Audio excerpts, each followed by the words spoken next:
Welcome. My name is Sherry Perkins. I'm the chapter president. Please don't be dismayed. It is okay. You voted me in. Anyway, thank you for coming today.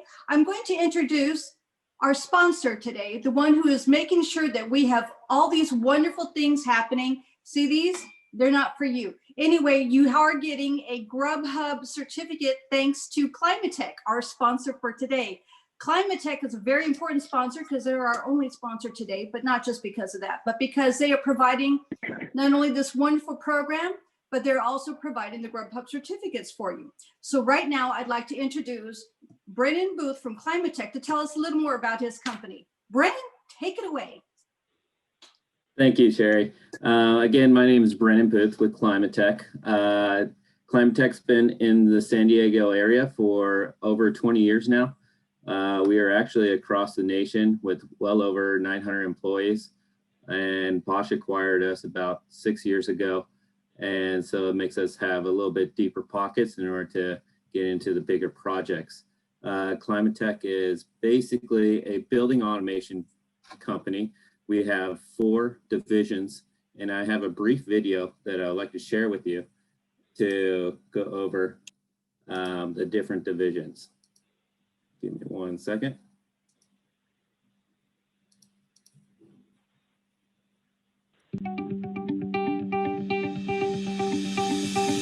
At Climatech, we're experts in building comfort, safety, and efficiency. We deliver a unique blend of the latest technologies combined with industry-leading experts in fields such as building automation, energy efficiency, security solutions, life safety, enterprise energy management, and support services. In other words, we merge buildings and technology. Delivering the right environment for your customers and employees is critical. At Climatech, our building automation solutions offer the latest technologies to make buildings more comfortable in every way. From temperature and lighting control to energy management, HVAC optimization, systems integration, and ongoing technical support, Climatech delivers leading solutions for building comfort and productivity. There is nothing more important than the safety of your customers, employees, and company assets. At Climatech, our security and life safety solutions help you improve building safety and minimize your liabilities. Climatech security solutions deliver the latest in access control, video surveillance, intrusion detection, remote offsite management, and more. Climatech. Are you guys hearing anything? No video. Yeah, it's working. Life safety solutions cover all critical building applications such as fire alarm, special hazards, and even healthcare technologies such as Nurse Call, Code Blue, infant security, and more. I hear it. So when it comes to the security of your company's valuable assets, think Climatech. We're experts in building safety. These days, building efficiency is more important than ever. Climatech's energy solutions help reduce your operating costs, enhance building value, and improve the environment. Climatech Energy Solutions combine engineering and financial expertise to deliver the latest energy management technologies, HVAC and lighting modernization, renewable energy systems, and other sustainability services like LEED certification and ongoing technical support. Our Access Enterprise Energy Management services help optimize building performance across your entire portfolio through utility and energy information management, business system integration, and intuitive energy visualization and analytic solutions. So, whatever the needs of your buildings, from comfort and productivity to security and life safety to sustainable energy efficiency solutions, at Climatech, we make buildings work for you.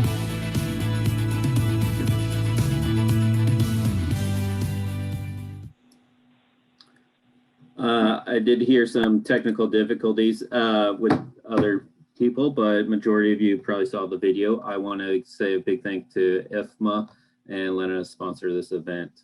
Again, thank you. Back to you, Sherry. Mute. Sherry, you muted. You're on mute. I said, yes, I'm no longer in my robe. This restaurant does not accept work at home clothing. So I had to get dressed. Anyway, thank you very much, Climatetech, for sponsoring today's event. We really appreciate you. And your new sponsor too, so we really appreciate you. Now we have Suanne Mitchell. You've seen her before. She loves bringing us wonderful speakers, and we love having her. So Suanne Mitchell from Cultura Hayworth, please take it away and introduce our speaker. Thank you, Sherry. Thank you, everyone, for joining our breakfast workshop this morning. For those of you that I've not had a chance to meet, my name is Suanne Mitchell, and on behalf of the IFMA Educational Committee, really excited to introduce our guest speaker, who has been a professor at Hope College. She's currently a senior workplace strategist with Hayworth, has 20 years of experience in social science research, and lucky for all of us that are focused on facilities, she's extremely passionate about evidence-based research to answer the question, how do we optimize and capture creativity and innovation in the workplace, especially today? We're working remotely. Some of us are re-entering. So your cup of coffee and let's learn together with Beck Johnson. Thank you. Hi, everybody. I'm going to go ahead and share my screen. Thank you for that introduction, Suanne. Perfect. I don't have anything to add. She's covered everything. As I go ahead and start this up, I just want to let you know that, let's see, that we do have one planned break halfway through the presentation, but if you have comments or questions, that I believe Suanne's going to be monitoring the chat, so she can ping me if needed, and we can always kind of jump in and out however it works best for you. I'm going to go ahead and start the presentation. All righty, and want to give me a nod? Everyone can see that? I'm looking at you, Brennan. All right, thumbs up. So essentially, first I'm going to talk about the notion of creative cognition and how it's related to innovation. And then we're going to kind of fold in this, our current state right now, where we're in the middle of a pandemic, and how do those things kind of impact what we already learned about creativity and innovation, and what can we think about as we move forward post-pandemic. So why bother thinking about creativity? In terms of organizations, creativity feeds that innovation pipeline, right? So you have to have ideas, otherwise there's nothing to innovate on. Happy and engaged employees actually perform better, and creativity is one of those things in life that actually is very intrinsically motivating for folks. It just makes us feel a lot better. And for organizations, if they can allow for this kind of activity for employees much more so, they can attract and retain those higher performing individuals. So the key for an organization is really to think about where is your organization in the organization life cycle. A lot of folks right now feel it's imperative to be innovating, and understanding where your organization is going to help you kind of chart a path in terms of where you want to go. And this diagram that I have on the bottom of this slide is essentially a life cycle according to the competing values culture types, organizational culture types. And this is pretty typical for any organization. At the very beginning of an organization, it tends to be very creative. So it's kind of a create culture, throwing a lot of ideas out there, doing a lot of risk taking, and landing on something that really kind of grabs hold. Once they move past the idea generation part, the organization kind of shifts into this mode where it becomes more competitive, right? So it's about getting to the market quickly. And then once they've got their first iteration to the market quickly, then it's all about collaboration in terms of the organization. How do we socialize this and generate processes and start to build on it? And then finally, an organization will end up in this control culture where it's all about processes and making sure that everything goes right. So this is actually where, once you've got everything under control, this is where a lot of organizations have a tendency to kind of falter, is they tend to sit in this control culture. And what ends up happening is that if you sit there too long without moving back into kind of a create culture, that's typically the demise for the organization. So you're going to want to understand where your organization is and how you can move through this process towards continuous innovation. So what science says about creativity, there's a lot of myths out there. One myth is that this is a gift, that you're born with it. There's another myth that it's left brain. A lot of people think that creativity is just that one giant idea that everyone latches onto, and that conflict is kind of a killer for creativity. And evidence actually tells us otherwise. So digging into a lot of the organizational psychology and neuroscience and social psychology, what we do understand about creativity and creative cognition is that, one, it's a skill. Okay, so every single human being has the capacity to create. We may differ on the different kinds of creativity that we have, and as well as how much creativity, but everybody has the ability to do that. So because of the skill, it's something that can be improved in practice. Creativity is also a cumulative process. It's more common to have many smaller ideas as opposed to having that one giant idea. So a lot of innovation is more incremental. And it also gets better with constructive conflict. So when organizations understand how to leverage that kind of friction between people and ideas, some really good can come out of that in terms of creative ideas. So developing expertise, following the right work habits, and knowing how to combine those ideas and select good ones, we all can actually get better at creativity. And it involves the whole brain. So it's not just the left brain process. You can see on the right-hand side of the screen, this is a typical creative process that creatives have been actually charting for several decades now. And it starts with preparation. So on the upper right-hand side of that cycle, preparation is what we do in terms of gaining our own knowledge. We have to learn. If we don't have anything, we don't have anything to build on, right? So you have to bring in new knowledge, and that's preparation. Once you bring in new knowledge or you're learning something new, you have to kind of let it sit there, okay? So we'll start off in that convergent thinking with preparation, and we move into some divergent thinking. And incubation is where your brain does some lovely things in terms of taking that new knowledge and integrating it with things that you already know. And it literally takes time to do that. So we have to allow people the opportunity for those ideas to kind of get embedded into what they know. And then what happens is that once some of that incubating has happened, we get that flash of insight, okay? So that is at the tail end of divergent thinking. And one of the things that I like to ask people is, where are you and what are you doing when you get your very best ideas? And been talking about creativity for the past few years now. And in the top three, there's always somebody that says in the shower, always. Raise of hands, how many of you get really good ideas in the shower? Yeah, I do, right? That's because I'm relaxed and I'm not doing anything intense, okay? So number one place is the shower. Number two is driving, okay? So when we're doing something routine, like on our way to work, which we're kind of not doing right now, but typically, when people are commuting, they're going to the same place every day. It's a routine. Sometimes you get there and you wonder, how did I even get there? That's divergent thinking, but that insight will happen at that point. The other one would be during exercise, right? So a lot of times people get great ideas when they're out walking or running or doing some sort of activity. And in fact, I just bought a book that looks into the science of cognition and walking, and it's called In Praise of Walking. There's some fascinating connections there, but that part of the cycle is divergent thinking. But once we get that flash of insight, if you don't snag it right away, it's gone, right? It kind of fades into the ether. And so you get that flash of insight. A lot of times people will keep a notebook on their nightstand. When they wake up, they might have a flash of insight or an idea, and you've got to grab it. And then you noodle on it, right? You got to verify that idea. So I've created a new connection myself.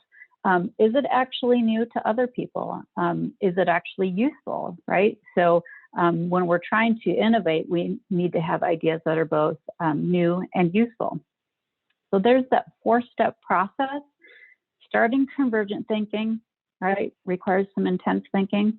Incubation and insight is divergent thinking, and then we come back into convergent thinking. And so this cycle will happen over and over and over again for an individual as well as, as a group. So it does involve the whole brain. It involves different ways of thinking and varied activities by myself, by yourself, alone, or with other people, and with other people, actually. So what does the built environment have to do with this process? Actually, it has quite a bit to do with it. Because we want to have this rhythm, let's talk a little bit about the brain networks, okay, and the cognition and the neuroscience that's happening here. So you've got basically the gatekeeper, the conductor, and then the tinkerer, okay? The gatekeeper is the salience network, and I'll tell you what that is in a little bit. The conductor is your executive network, and then the tinkerer is the default network. So you can see in the process on the right again. So the conductor is in charge of, and the executive network is in charge of that convergent thinking. It uses a top-down process, and this kind of work or activity is typically what we think of when we think of work, right? It requires focus. It requires some intense effort. Preparation and verification involves that kind of cognition, right? We need to direct our focus, and we need to control the kind of stimuli that we're bringing into our brain, okay? The tinkerer, the default network then, uses bottom-up processes. So we're less focused, we're more relaxed. We're allowing stimuli to kind of bubble up into our awareness and bring some surprises along with it. That helps us get to that insight and connecting those, connecting the dots, basically. But the gatekeeper is the important part when we think about our built environment. That's the salience network. And all the stimuli into our noggin has to go through the salience network, okay? And when we're doing top-down processes and convergent thinking, our executive network, or the conductor, is basically saying to the salience network, feed me all of the information I need to know in order to complete my task, okay? And so that's considered a top-down process. So the salience network will do that, okay? And then in a bottom-up process is when the default network says, you know, we're just gonna chill out, we're gonna relax, we're gonna observe some things, and we're gonna pay attention or open up our senses a bit and look for things that are maybe irrelevant, okay? That's bottom-up processes, and that helps with incubation and insight. Any questions here? Are we good? Give Suanne a second to check. Okay, I think we're good. No, I don't see any questions yet, guys. Okay, and we can always come back and revisit some of these things. So this creative cycle, this rhythm, people will cycle through in a variety of speeds. Okay, so individually, we can be cycling through this in a matter of minutes, especially if we're kind of in a place where we're in flow. Okay. Some studies look at ultradian rhythms, and those would be the several rhythms that you experience throughout a day. And a classic example would be like classes in school. Typically, they're about 50 minutes, and then there's a 10-minute break, right? That's considered an ultradian cycle. And that can even be broken down further. I remember teaching, you could go about 15 to 20 minutes before students would get a little agitated, and then they would kind of need a bit of a brain break or stretch or engaged in something else before they could dive back in. And then you have circadian rhythms, right? So throughout the course of the day, you're going to have peaks and valleys in terms of your energy level, and that's going to impact how you think. And then beyond that, you know, we're looking into like monthly sort of weekly cycles, monthly cycles, project cycles, broader things. So if you're interested in kind of understanding the rhythm and the timing of those kinds of rhythms, I'd recommend a book by Daniel Pink called When. He does a great job of outlining all the research that supports this. So when we've got the gatekeeper working, it's feeding the right information to the conductor, and it'll feed the right information to the tinkerer when we're in those different modes. The challenge becomes is oftentimes when we're engaged in preparation and verification, that sort of convergent thinking, it requires effort, okay? Cognitive effort. physical effort actually included in that as well. And when that can get sabotaged, our ability to do that kind of thinking can kind of decline and go down in performance. So this graph here actually came out of a study that we did in our human performance lab, where we're having folks do a really intense focused task, and then without them knowing why or what, I would bombard them with visual distractions, okay? And so you can see on this curve, so that along the bottom axis is, we have the percent of arousal experienced. And what that means is basically nervous system arousal. So situational stress, okay? And we're gonna call that stress, different kinds of stress along that. And then how well they performed on the task is the vertical column, so on the y-axis. You can see that there's nobody at 0% arousal, because you got to have some. If you're alive, you've got some, your nervous system is working a little bit, right? Folks that have that minimal level of arousal did okay, right? They got 75%, that's a C, that's average, that's solid, they're doing okay. Folks that actually performed perfectly, their nervous system arousal was just a little bit more heightened, okay? So when we're doing focused tasks, when we're engaged in convergent thinking, oftentimes we need to have a little bit of friction to kind of get us there. Because if there's not enough arousal, you're bored, right? So you got to kind of gear yourself up. And I hear people do this by, you know, maybe they'll turn a TV on in the background, or they'll play music, or they'll listen to a podcast, or they'll go somewhere like a coffee shop where there's energy. So what they're doing is they're basically manipulating that arousal. They're trying to get themselves engaged so they can have optimal arousal. This is what we call eustress. Unfortunately, when you go past that, when stress starts to accumulate and you have too much nervous system arousal, people start to get into distress, and we see performance declining dramatically. So this study was just looking at visual distractions alone. That doesn't even account for auditory distractions or other kinds of things that can sabotage your focus. So when we're thinking about those three networks, the gatekeeper and the conductor and the tinkerer, the gatekeeper's job is to keep the conductor from getting pulled off task.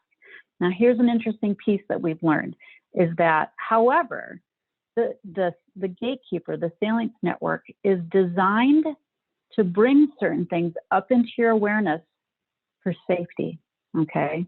So if it's something that is out of expectations, outside of your expectations, or something that is surprising, your salience network will bring it right up to your awareness, okay? And that will pull you off task. So when we're thinking about the gatekeeper and the conductor and the tinkerer, the gatekeeper's job is to protect the conductor, okay? And in terms of the built environment, there's a lot that can go on in the built environment that can pull people off task. The other part of that is, the flip side of that is that for divergent thinking and incubation and insight, the gatekeeper needs to bring irrelevant things up into awareness. Those are the things that prompt those connections between disparate thoughts and ideas and concepts. So in the workplace, if we're going to foster this kind of activity, people need to have the opportunity to do focus work, as well as recharge and restore, or do things that don't require a lot of focus, right? And those involve, you could do those things by yourself, right? It could be, I'm going to go for a stroll through the garden. I don't know, I live in Michigan. There's a lot of snow here. I like to go for trail hikes for a couple hours. Amazing the things that bubble up when I do that, right? So having the opportunity to do my focused work by myself and some restorative activities and some stuff in between, right? So that's not just one or the other, it's kind of on a continuum. This rhythm is going to vary by person as well as by goals. So we do need to plan for a variety of those behaviors. And what we're talking in terms of the neuroscience for an individual also applies to groups of people when they're working together. It's just, we call it distributed cognition, okay?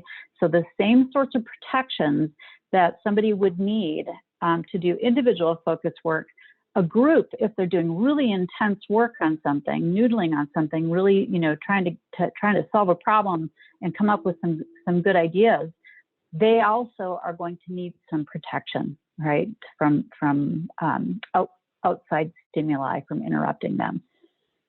As a group, though, however, we also need to socialize.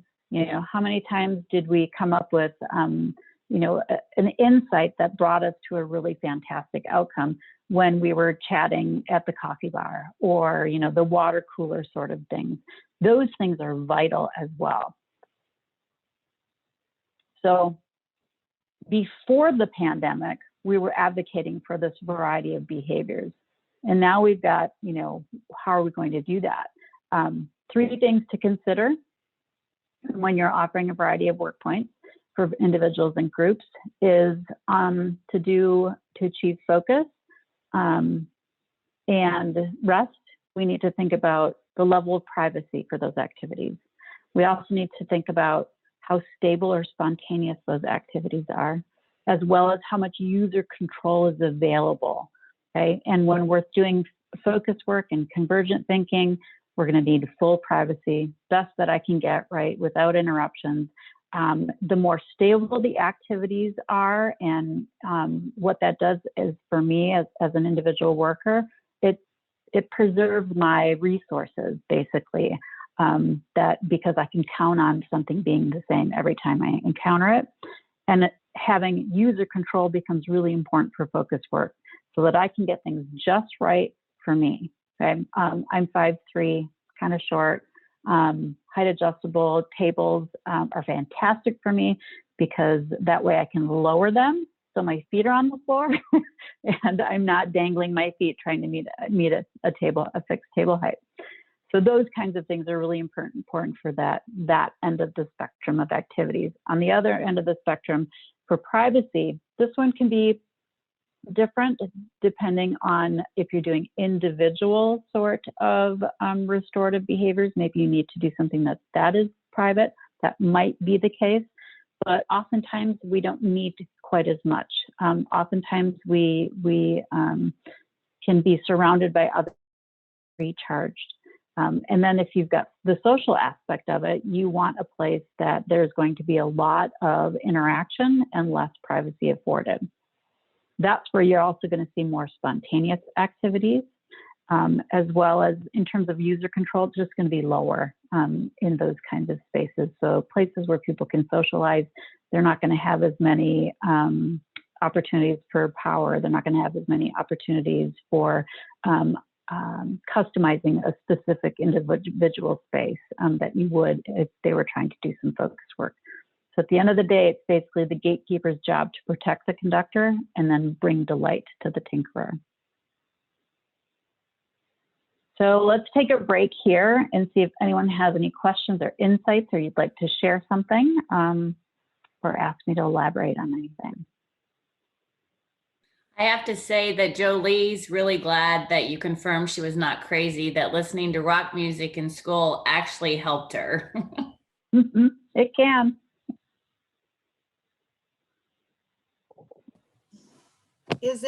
I have a question, sorry. Is it normal for a person? So I think that I personally lend myself to being, my mind actually is more of the tinker, where I'm bottom up.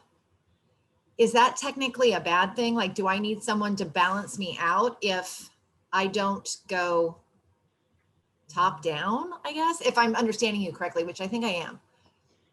Yeah, so I think that brings up an interesting question, is that you're going to have folks that are going to range, right, in how well you can do that. And the fact that you're more of a bottom-up person, it reminds me of my children. They both have been diagnosed with ADHD, and so they have a tendency to catch all the things that are happening around them, and so focus can become a challenge for them.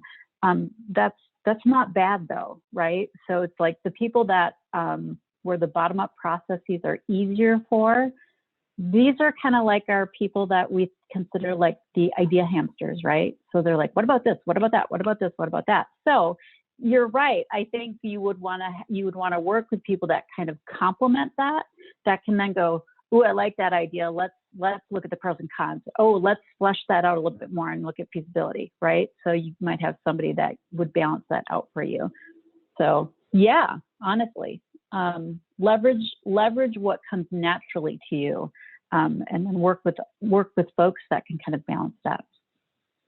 Yeah. So team sort of composition is important. Like, you don't want everybody on the team to be the same. And that kind of brings in that notion that it allows people to have, when you've got people that are different and have diverse experiences and kind of diverse ways of doing things, that's how those things can come to fruition, right? Because you have to have all of those sorts of inputs in order to really flesh out good ideas. If you have people that are like too similar, you can end up with what we call groupthink, and oftentimes people that are in groupthink don't have really good ideas. As a former professor, I remember, one group got along great and they did their project, and their project was okay, and they were just thrilled with it, and they're like, ooh, why didn't we do so great on it? Well, because you all were thinking the same way. You needed somebody to kind of be that person, the devil's advocate, right, to go, what about this? So when we talk about the notion of constructive conflict, that's where this would come in. So you've got to have people with varying viewpoints and ways of doing things, which can kind of be frustrating sometimes, but that's, I think, a part of the process. Good, great question. Anything else? No? All right, so all of this research kind of came from the, early 2000s. And I just finished, the timing of this is actually fantastic. I just finished updating this research with new research that's been released over the past year and a half. These processes, the neuroscience is still solid, okay? So I don't think that there's going to be anything major in terms of how we think of creative cognition and creativity and innovation because of the pandemic. However, there are some things that we do need to think about in terms of what we're all experiencing because of the pandemic. And this is where I'm going to kind of shift gears a little bit and talk about post-pandemic considerations in terms of innovation, but rooted in what we just completed this fall, looking at how people perceive their resources and how that impacts their ability to manage stress, stressors and conditions, and perform at work. So this is the basic premise of this, is that workers invest their own resources, right? We bring our own time and our own talent to our jobs in order to complete our work. We also expect our employers to provide additional resources for meeting our responsibilities and goals. So that's kind of the role of the employer, right? They're going to give us some additional resources that we don't have as individuals. The key to this is how we perceive resources impacts how we respond to conditions. So I'm going to say that again. How we perceive resources impacts how we respond to conditions. So you can have two people that they have the exact same physical resources at their disposal, and they're going to respond differently based on how they perceive those resources. Okay, so the way in which we understand and think about our resources has a tremendous impact on how we manage the conditions and how we perform. We started this research agenda before the pandemic because we were interested in looking at burnout. We know it was a concern before 2020.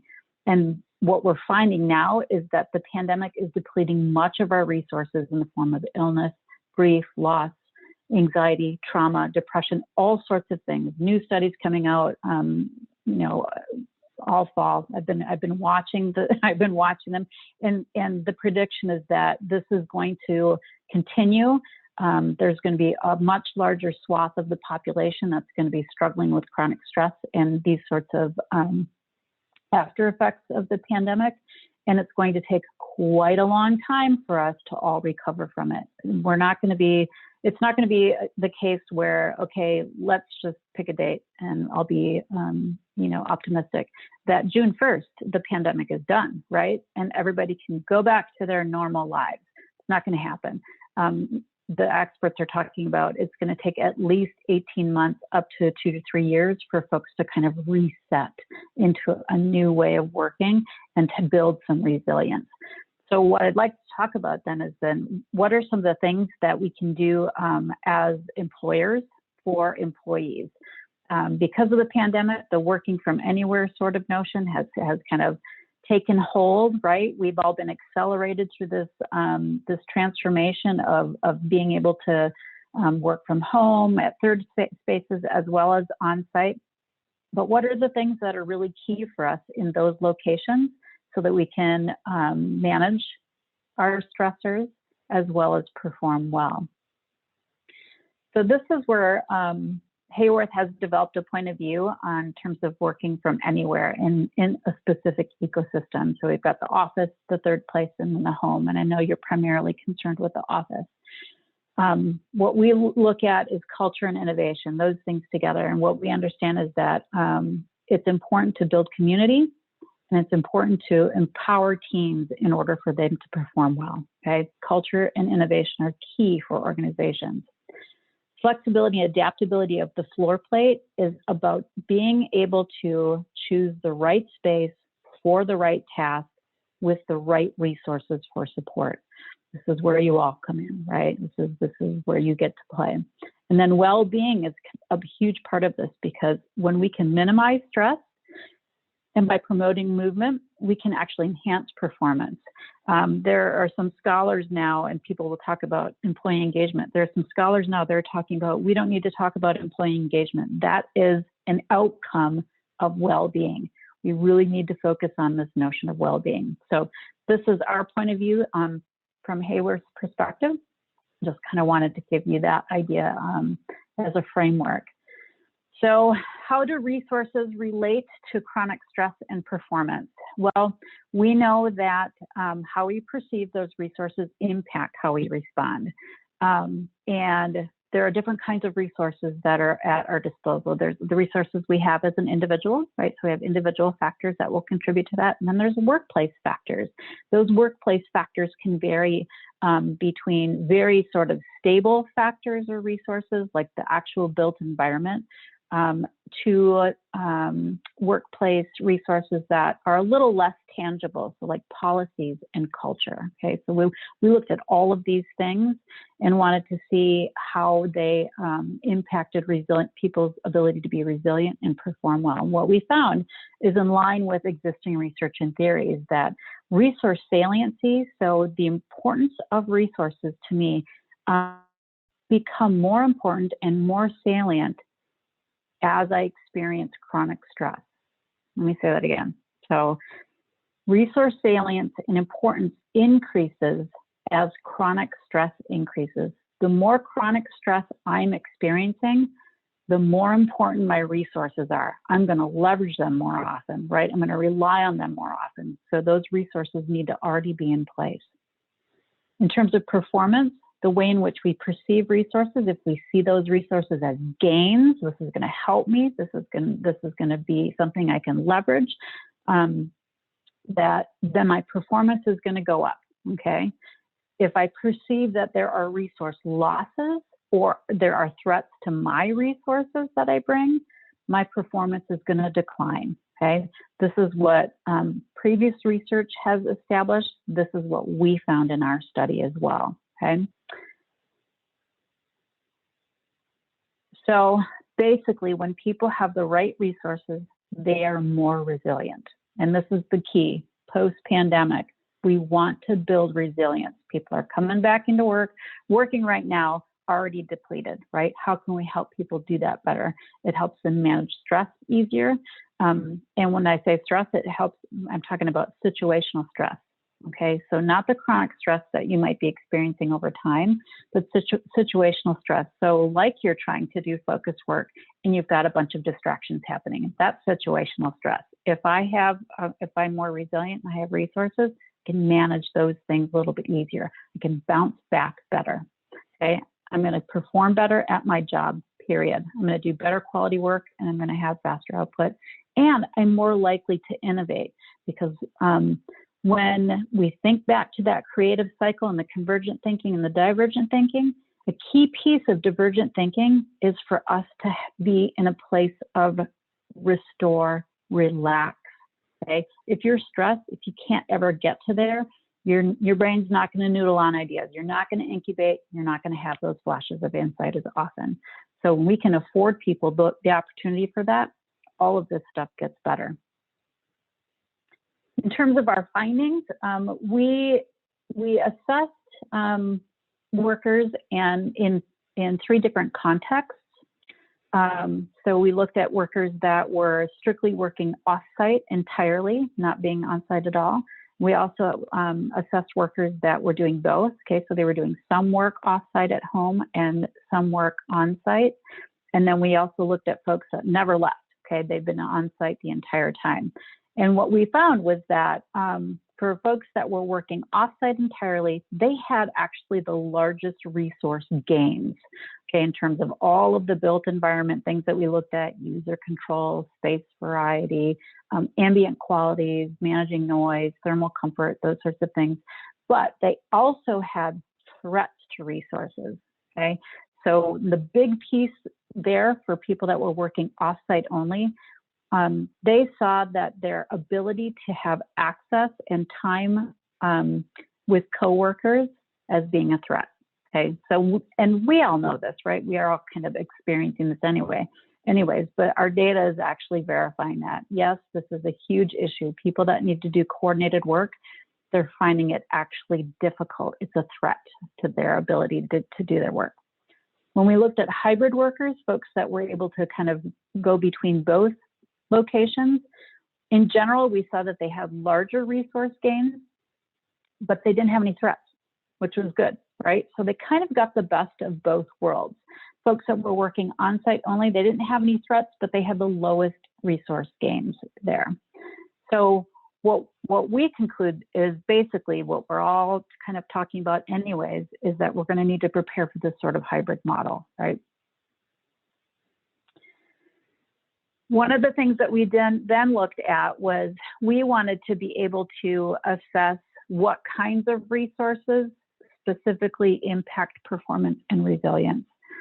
And we did, our study looked at all U.S. knowledge workers, so the general knowledge worker, and it was a purposive sample, okay? So we had over 300 people participate, and we had specific demographics that were very representative of the U.S. So we can look at these findings, we can generalize this to U.S. folks.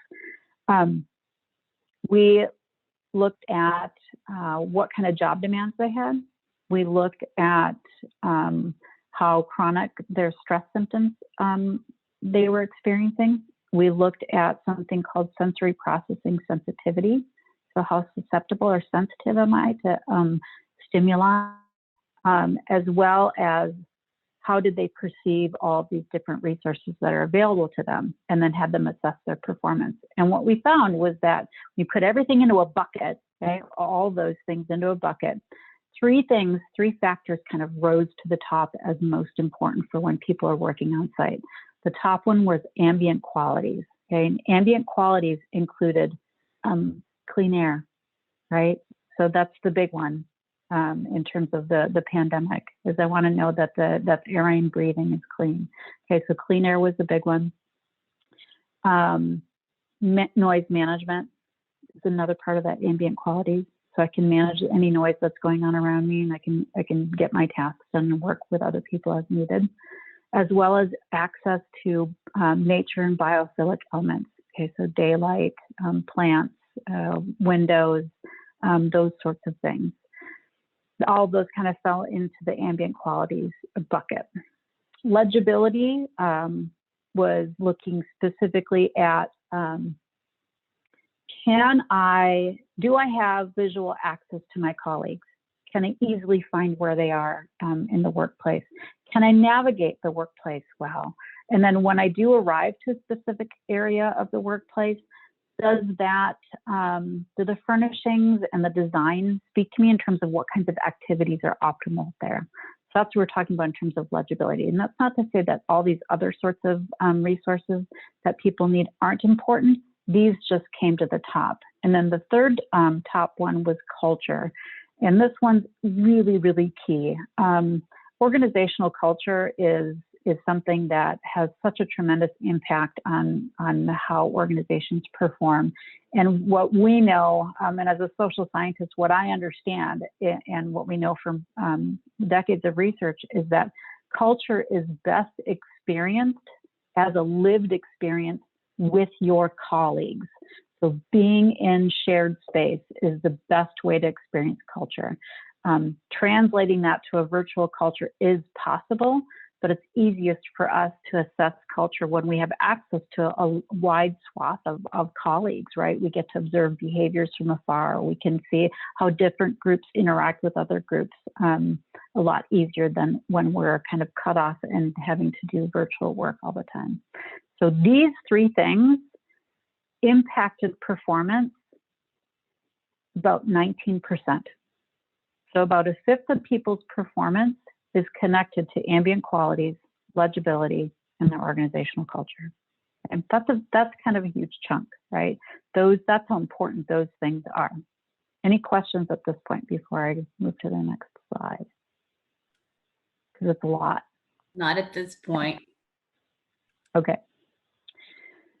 So and I didn't have this slide in here, but one of the things that we found for folks that were working when they're working offsite is that user control kind of rises to the top at that point, and then ambient qualities, and then specific technology and tools that allow them to do coordinated work. So when we look at this ecosystem, at the center is culture. Okay, that is the most important thing. Work on culture, and when you're in the office, getting those ambient qualities right and that legibility right. When people are out of the office, affording them the opportunity to have user control. So if that means that some organizations are like, should we give people a stipend so that they can have the right kinds of equipment at home, right? Maybe that's the solution for you. And so all of this together is how an organization should be thinking about how they're going to move forward, especially when it comes to innovation. Let me see. A few on-site design resources that are connected to those findings. So user control, work point adjustments. Do I have the ability to manage my chair, my surface? Vertical screens actually became important. So can I use a vertical screen of some sort to block views as well as to display ideas? That was up there for folks. And then my ability to have private conversations is also very important. Ambient qualities, right? Access to daylight and biophilic elements. Thermal comfort is important, as well as the air quality and freedom from noise. And then legibility, right? So navigational cues, visual access to others, identifying the intended activity for a space. And then is there opportunity to have support from my team in terms of the culture? Where do we do our teamwork? What does our team kind of stand for? And how do we bring that into space? So that's a lot of information, okay? What I'd like to do now is to kind of move into the discussion. Question in regards to those three items you just went through. What about for home working in regards to, say, right equipment? Honestly, it's the same sorts of things. They just kind of take a different priority. For folks when they're working at home, it's imperative that they have the ability to, and this is with technology and tools, right? They have the ability to connect with coworkers and do collaborative work. So it's not maybe just video conferencing, but also what kind of work stream collaboration platform do we use in order to share work? So like at Hayworth, we use Teams and we have Bluescape. So those kinds of things so that we can easily share files and see each other's work. That's important for folks that are working offsite. But then this other ones in terms of the ambient qualities are really important. Legibility doesn't come into play at home, but ambient qualities and user control, then they're also key for those as well. Other Great. questions? Lisa, did that answer your question? Hopefully it did. It did. What about from a connecting portion? What about the physical environment? Are there things that you think are more important than others?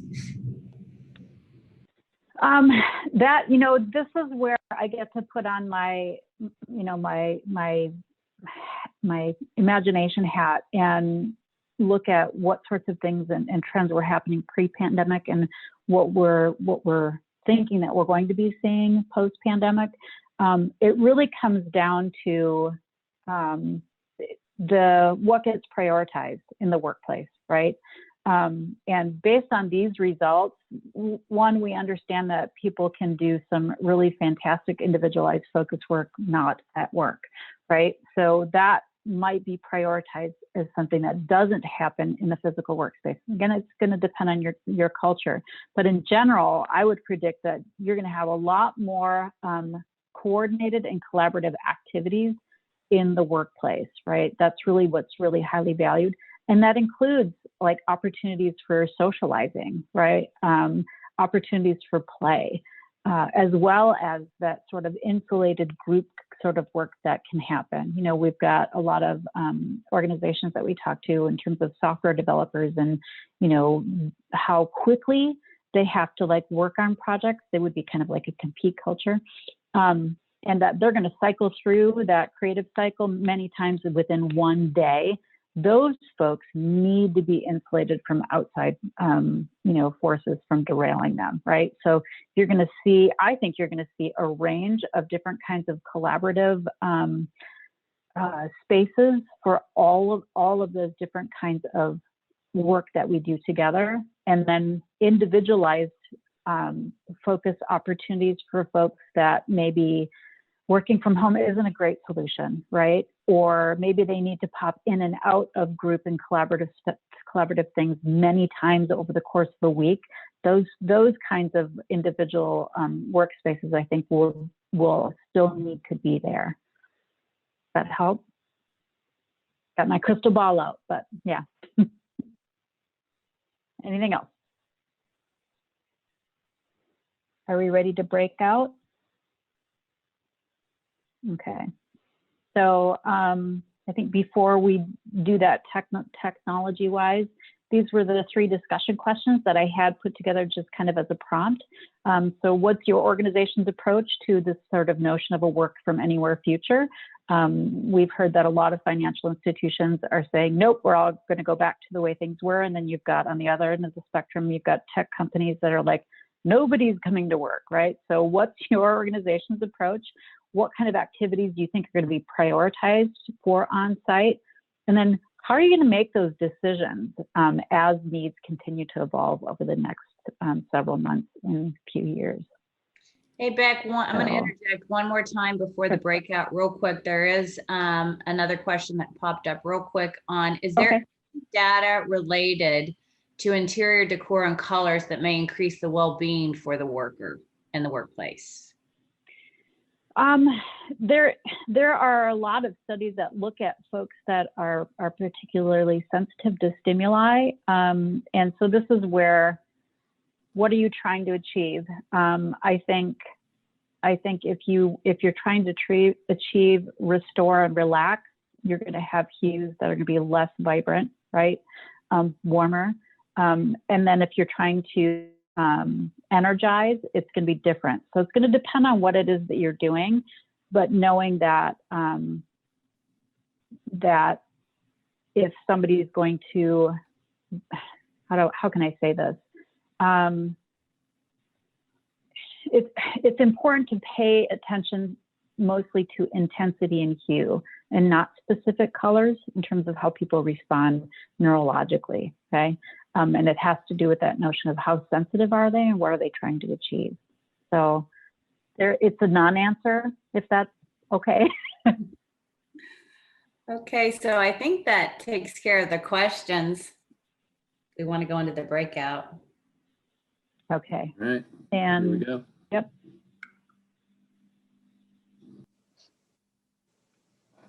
All right. Hello, everybody. Welcome back. We want to say thank you very much to Climatech for sponsoring today's meeting. We also want to say thank you to Beck for sharing all that knowledge now that our brains are leaking. This will be on YouTube later if you need a refresher. And everyone, I'm about to order my second cup of coffee. So I want to say thank you. We will have a breakout session for those who want to stay and network. Otherwise, I want to say, please remember, February 10th is our next meeting. It is our luncheon meeting, and it is on the real estate landscape. It is presented by Hughes Marino. We'll find a lot about what's going on in the minds of building owners and what our future looks like. I know it'll be hopeful. So please join us February 10th, and then our roundtable after that on the 25th, where we will talk about IFMA credentials, how to get them, how to go about it, and where you can study, all that wonderful details that I want to know. So please join us February 10th, and I'll also mark your calendar for February 25th. Thank you all. Here's your next cup of coffee. Bye. Thanks. We love you. We love you, Sherry. Love you guys too. Thank you.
Sorry.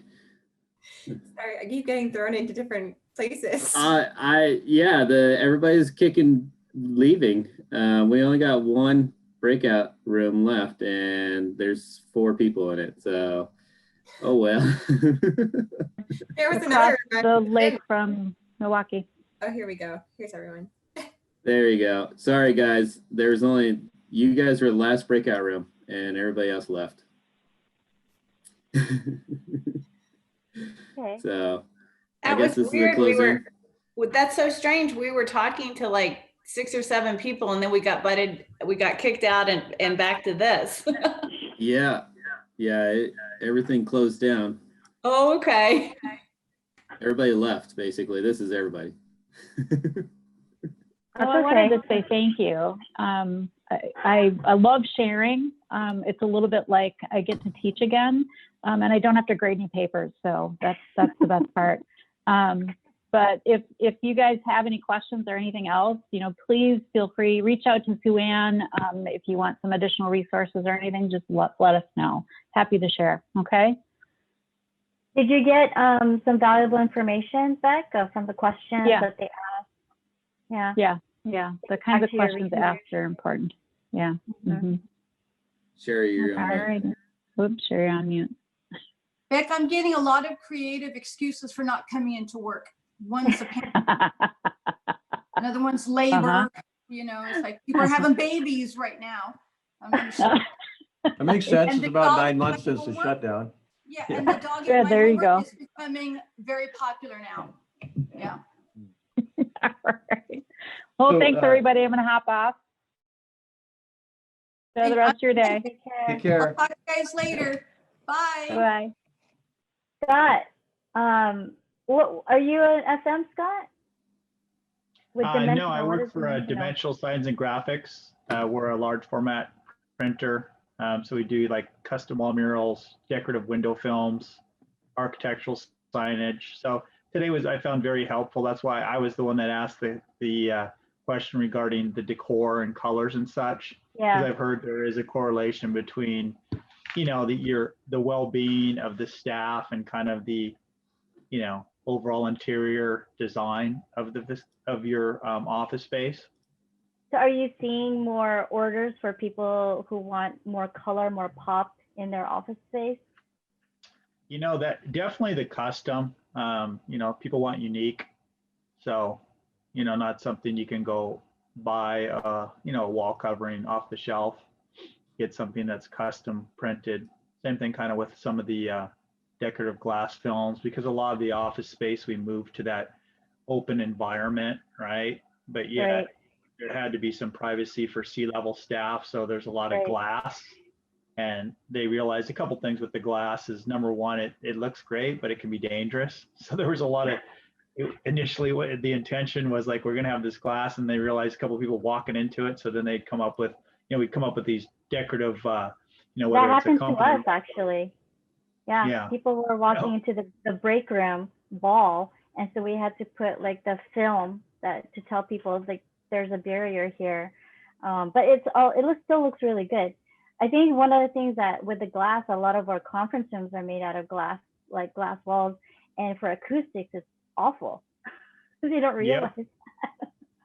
Yeah, two comments on that. When we did a lot of frosting, and then we did a graphic along the offices and the walls, and it just changed the whole place. Just popped after we did that. It really changed it in a great way. But Glenda, to your point, graphics, yes, we got a new CEO, and he sent out an email. I need my office soundproofed ASAP because I can hear everything. And I'm like, there's only so much you can do. So so we're looking at some sound masking and stuff like that from DKM. So some of that stuff is amazing. There's this one company, I forgot their name, but it's supposed to act as if you were inside snow. Like when you're inside snow, you can't hear anything. It's really eerie, actually. Like you can't hear yourself think too much, and it's really uncomfortable. It's really uncomfortable, and some of the materials that they use is supposed to mimic being inside snow, and they put it in a conference room and they were demonstrating it for me, and it was like, wow, this is too quiet. Can you send me that link? Yeah. I may need that. Yeah, it was uncomfortable actually. But if you put too much of it, if you put just the right amount, it should be good. Maybe that's something your CEO is looking for, something like that. Yeah. He's a loud talker, as Seinfeld used to call it. So he's a very loud talker, a New Jersey guy, high energy. So I'm not. It would probably take a lot of snow to mask him. Sounds like my CFO, my boss. Yeah. So Scott, do you guys design? You make your own designs, or do you have outsourced that? Limited. I mean, we can do some designs. Typically, we work with interior designers, right? So they'll come up with concepts and films and such that they'll spec, or graphic artist and such. So it's a combination, but we're not a design firm. Yeah. More on the production side. Yeah, so construction, same thing. The construction TI somebody will come in and they'll spec, window treatment, or some custom wall murals, or some kind of unique, dimensional lettering or signage. Where are you guys located in San Diego? We're just south of downtown, kind of on the border of National City and San Diego, right on the border of like Main Street. I actually keep saying it's National City, but I found that is incorrect. We're like, if you go maybe an eighth of a mile, you're in National City. So right by the Navy station down there with 32nd. 32nd. Mm-hmm. Very industrial type area, that's for sure. Shipyards and all that stuff. Yeah. The Bayshore bike path is around there. Mm-hmm. That's a terrible bike path through there because of all the railroad tracks. It's just scary. I've seen too many wrecks. Yeah. I know it's not the prettiest, but yeah. After Naval Station down towards South Bay, it's nice, but that section through there is it's a landmine. Yeah, you get to E Street South is good, but yeah, from what is it, about Main Street exit all the way, the Coronado Bridge. That's all that heavy, marine shipyards and stuff. And I actually made a delivery back there last week and to a company, and I'm like, can you please give me specific instructions, because I knew it was going to be challenging, right? So I show up right when the shipyards were getting out. I had no idea I'd been back there and ever actually, and they had literally school buses pulling up to take the workers across the bridge over to North Island or whatever. But it was pretty wild. And then you got to go security. Like I pull up and they're like, okay, get out of the car, open the hood, open the trunk. Wow.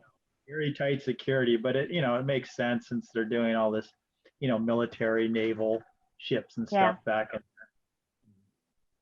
What did you guys think of the presentation and just like the overall format of our virtual meetings now? Because we've had a few already, and we're just constantly trying to improve upon them. No, the meeting was really, really great. And, and we got to have somebody from Michigan to, hold a meeting, and then she did a great job. I didn't even know she was from like completely out of state. It's so weird. Yeah. That's the beauty of Zoom and Teams, right? Yeah. But there was so much good information there. And I have to really, and I think we're in facilities and we're dealing with our folks, man, people are having a hard time, and, we want to bring them into work, and then there's all the, all the things that are going on at work, and then the economy and all these other things. And it's just trying to keep people pumped up is hard. Myself, I'm doing fine. I don't have a lot of distractions or negative things in my life, but there's people that just even having to come to work each day is a big challenge right now. Glenda, you've got kids and homeschool, and that's tough stuff, and then with the ever changing things, and every day it seems like we're having to add more sneeze guards or plexi guards or whatever, and moving the cubicles farther apart. And people you see people in the coffee rooms, they want to get a little closer, and then, you know, the COVID police are going 6 feet, 6 feet, you know, and everybody's just like, ah. Yeah. Hey, Z, It's where tough. do you work, Z? Sorrento Valley, Oh, what's the company?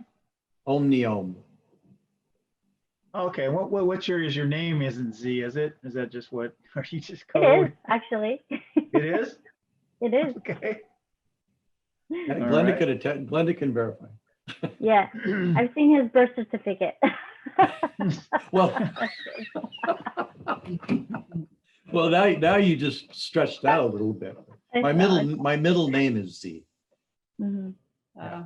My full middle name is just Z. Yeah. That's cool. You know, I thought it was a lot of research. I mean, it was a lot of information first thing in the morning, but I think that's the challenge of facilities is that you guys have to be like a therapist and a psychologist to your employees, but then you need to be able to apply and blend. And it's never just like one prescription. It's like that whole combination. And how do you take